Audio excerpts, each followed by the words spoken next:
उसे ये बात समझ में नहीं आती थी कि पंजाबी इतनी अच्छी क्यों बोल लेता है, कनेक्शन कहाँ से जुड़ा। यूट्यूब तो आजकल हर जगह पे अवेलेबल है। एक्टर बनना चाहता है। मेरा रुझान फिल्मों की तरफ क्यों? उसके घर में बहुत प्रॉब्लम्स थी।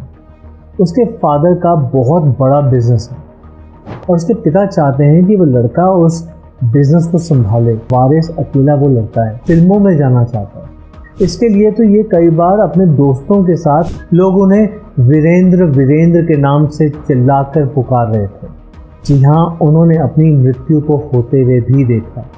आतंकवादियों ने उन्हें शरेआम गोली मार दी। जी हाँ, धर्मेंद्र उनके कज़न भाई हैं। हमारे पास गुजरात से एक फैमिली आई जिसमें एक बच्चा था तकरीबन 20-21 साल का, और उसका बताना ये था कि इवन तो एक गुजराती फैमिली में पैदा हुआ है, गुजराती बहुत अच्छी बोलता है, पर उसका रुझान कहीं ना कहीं पंजाबी लैंग्वेज की तरफ। वो पंजाबी भी बहुत अच्छी बोल लेता है। उसे ये बात समझ में नहीं आती थी कि पंजाबी इतनी अच्छी क्यों बोल लेता है, और ना ही उसके जानकार, उसके माँ बाप ये समझ पाते थे कि इसका ये कनेक्शन कहाँ से जुड़ा। ये पंजाबी बहुत अच्छी बोल लेता है। वो पंजाबी सीरियल्स देखता था, क्योंकि यूट्यूब तो आजकल हर जगह पे अवेलेबल है, तो वो पंजाबी सीरियल्स देखता था, पंजाबी मूवीज देखता था। तो ऐसा वो जानना चाहता था कि ऐसा क्या है जिसकी वजह से उसका रुझान पंजाबी की तरफ बहुत ज़्यादा है। न केवल पंजाबी लैंग्वेज की तरफ बहुत ज़्यादा, बल्कि वो एक पंजाबी एक्टर बनना चाहता है। इतनी अच्छी फ्लुएंट पंजाबी बोल लेता है, बीइंग अ गुजराती, और कभी भी वो गुजरात नहीं गया। इनफैक्ट वो दिल्ली में भी पहली बार आया था। उसका ये कहना था कि मैं ये जानना चाहता हूँ कि मेरा रुझान फिल्मों की तरफ क्यों है, और इस फिल्मों में रुझान होने की वजह से उसके घर में बहुत प्रॉब्लम्स थी। उसके फादर का बहुत बड़ा बिजनेस है, कपड़ों का बिजनेस है, सुनार की दुकान है, और उसके अलावा खेती बाड़ी भी बहुत ज़्यादा है। और उसके पिता चाहते हैं कि वो लड़का उस बिजनेस को संभाले, अपनी जिम्मेदारियों को समझे। उस सारे बिजनेस का वारिस अकेला वो लड़का है, पर ये है कि ये फिल्मों में जाना चाहता है। इसके लिए तो ये कई बार अपने दोस्तों के साथ मुंबई जब घूमने गया तो वहाँ पर भी 1-2 बार स्क्रीन टेस्ट दे आया। वो बात अलग है कि ये सिलेक्ट नहीं हुआ, क्योंकि वहाँ जाके जैसे ही कैमरे के सामने आया तो अपने डायलॉग्स को हिंदी के बजाय पंजाबी में बोलने लगा। किसी को समझ में नहीं आया कि ऑल ऑफ सडन ये एक चेंज कैसे आया। तो यही सब सवाल लेकर ये फैमिली हमारे पास आई थी। ये जानना चाहती थी कि आफ्टर ऑल ऐसा क्या है उसकी पास्ट लाइफ के साथ जुड़ा हुआ, जिसकी वजह से ये बच्चा पंजाबी लैंग्वेज की तरफ प्रेरित है, और न केवल पंजाबी लैंग्वेज की तरफ बल्कि सिनेमा की तरफ प्रेरित है। ये क्यों सिनेमा में जाना चाहता है, ये क्यों एक एक्टर बनना चाहता है। तो इसी सवाल को लेकर जब हमने उस बच्चे का पास्ट लाइफ सेशन शुरू किया तो मालूम पड़ा कि उसकी पास्ट लाइफ पंजाब में ही बीती थी। जी हाँ, पंजाब में उसका जन्म हुआ था।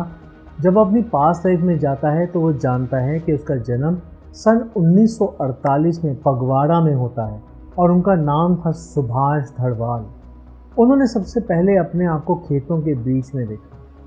जी हाँ, जब हमने शुरुआत की तो वहाँ पर उन्होंने अपने आप को खेतों में देखा, अपने माँ बाप को देखा, अपने भाई बहन को देखा, अपनी शादी को होते हुए देखा। उन्होंने अपनी पत्नी का नाम पम्मी बताया। जब हमने उनको आगे नेविगेट किया तो उन्होंने देखा कि बहुत से लोग उनकी बहुत प्रशंसा कर रहे हैं, उनका बहुत नाम है, बहुत फेम है। आगे उन्होंने अपने आप को पंजाबी फिल्मों में एक्टिंग करते हुए देखा। न केवल वो एक्टिंग करते थे बल्कि वो उनका निर्देशन भी करते थे, और साथ ही साथ उन्होंने कुछ फिल्मों के स्क्रिप्ट को भी लिखा भी था। लोग उन्हें वीरेंद्र के नाम से चिल्लाकर पुकार रहे। बहुत ही ज़्यादा उनका फैन बेस था।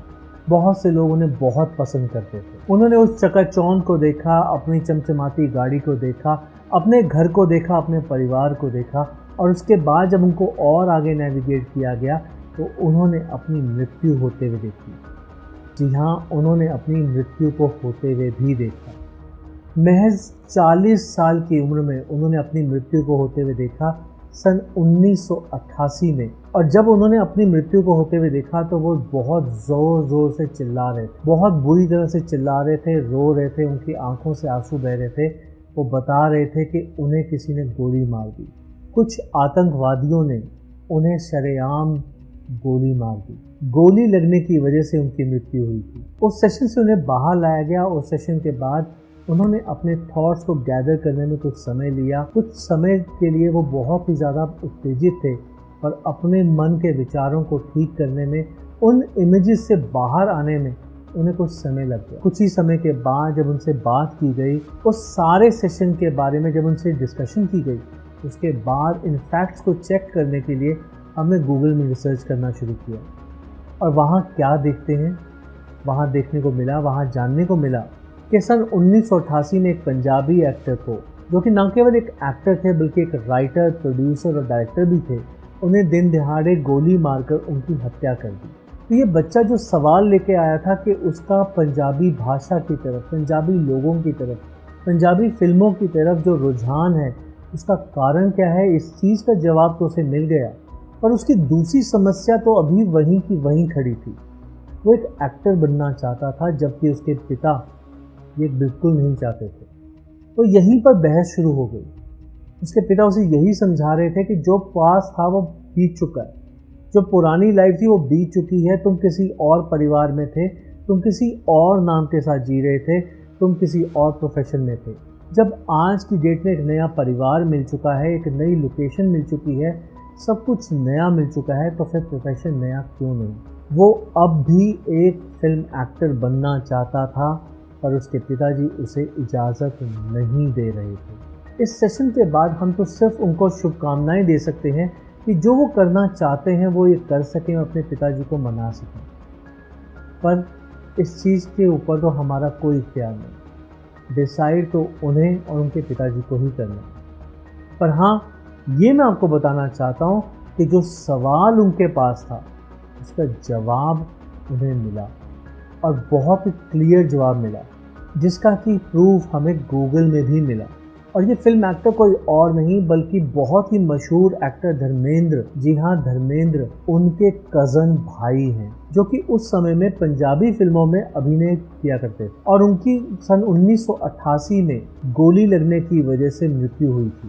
वीरेंद्र, जिनका जन्म सुभाष गढ़वाल के नाम से हुआ, एक भारतीय फिल्म अभिनेता, निर्देशक, निर्माता और लेखक थे, जिन्होंने अपने 12 साल के करियर में 25 पंजाबी भाषा की फिल्में बनाई।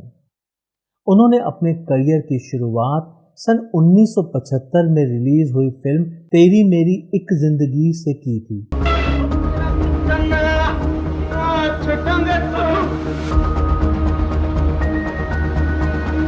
अच्छा, कल तक बिगड़ गई। तू फिक्र न कर बीरा, तू इसके उड़ा देंगे। तू अपना काम कर, बाकी छोड़ दे। कोल्लू कट्टू छोड़ेगा, चल तू। जिसमें उनके चचेरे भाई धर्मेंद्र भी थे।